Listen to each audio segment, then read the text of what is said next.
अस्सलाम वालेकुम दोस्तों, उम्मीद है सब खैरियत से होंगे। शार्क टैंक पाकिस्तान की वीडियो सीरीज़ बहुत कमाल की जा रही है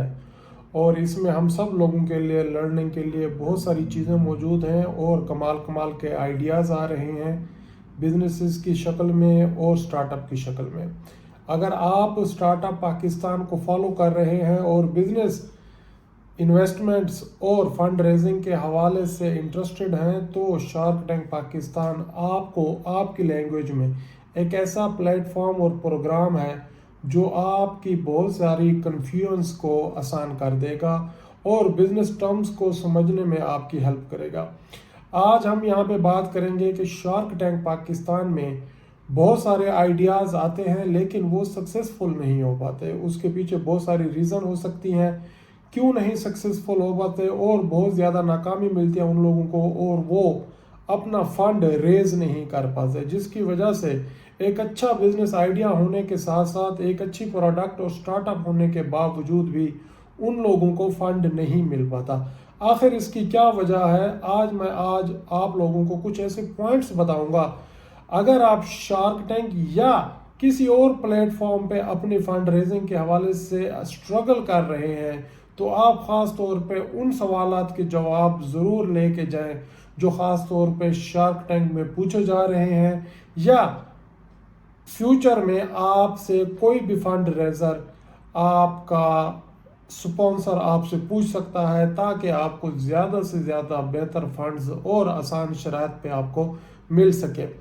तो बहुत ज़्यादा कॉमन मिस्टेक है हमारी। सबसे पहले बिजनेस वैल्यूएशन के हवाले से शार्क टैंक पाकिस्तान में बहुत दफ़ा देखा गया है कि बहुत ज़्यादा लोग आते हैं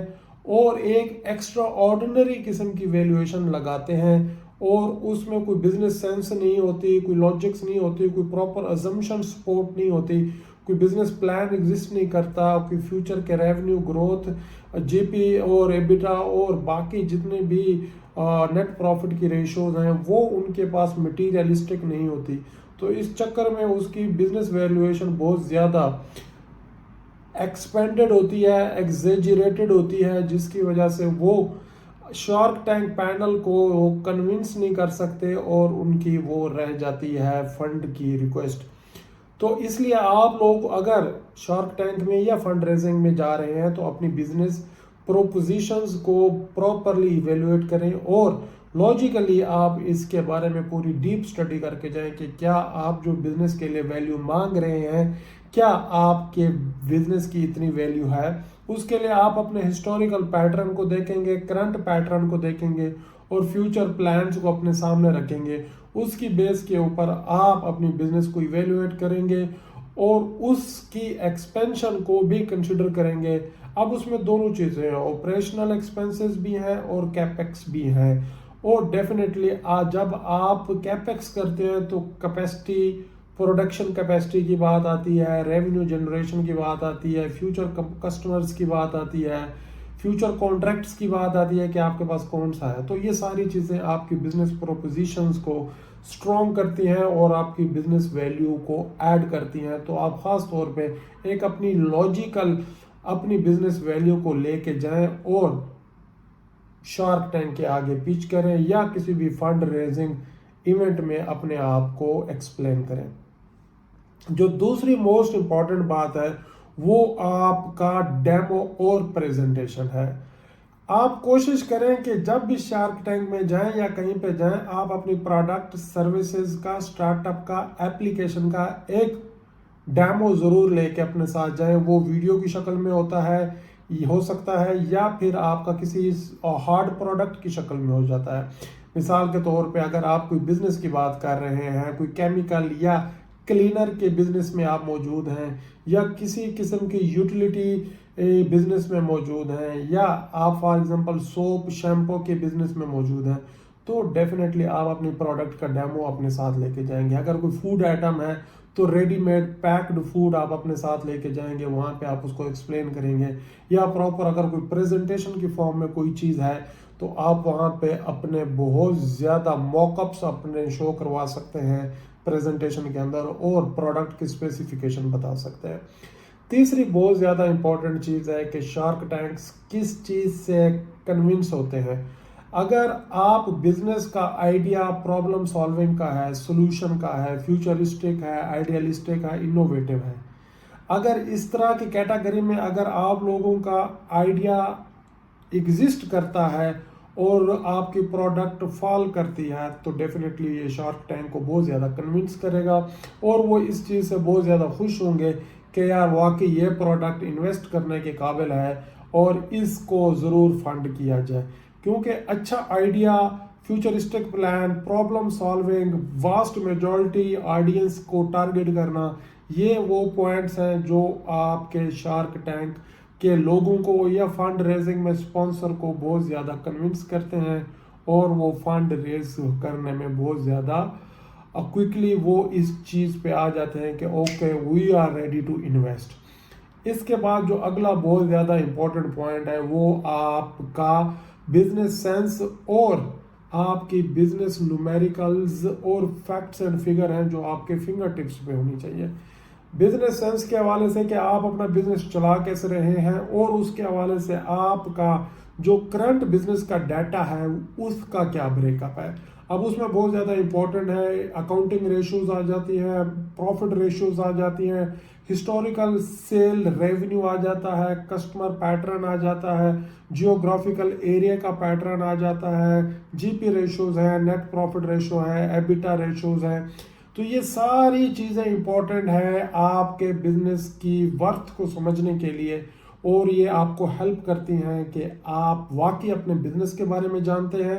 आपके फिंगर टिप्स के ऊपर वो सारी चीज़ें आपको याद हैं और आप केयरफुली इन सारी चीज़ों को कंसीडर भी कर रहे हैं, आपको बिजनेस का पता भी है और आप अपनी फ्यूचर के जो प्लान्स हैं, स्पेशली एक्सपेंशन के प्लान, कैपेक्स, ओपेक्स और इस तरह की जितनी सारी चीज़ें आप लेके आ रहे हैं उनके फैक्ट्स एंड फिगर आपके पास होने चाहिए प्रॉपर फाइनेंशियल प्लान के साथ।